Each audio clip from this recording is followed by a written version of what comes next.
สบายดีหมู่เพื่อน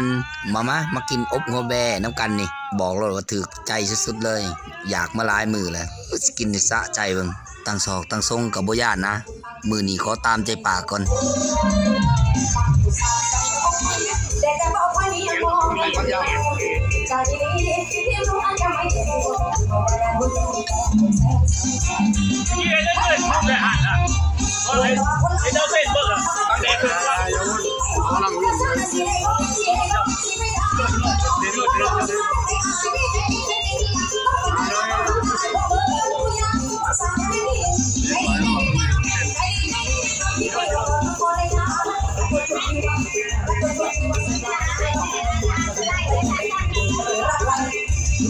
ไม่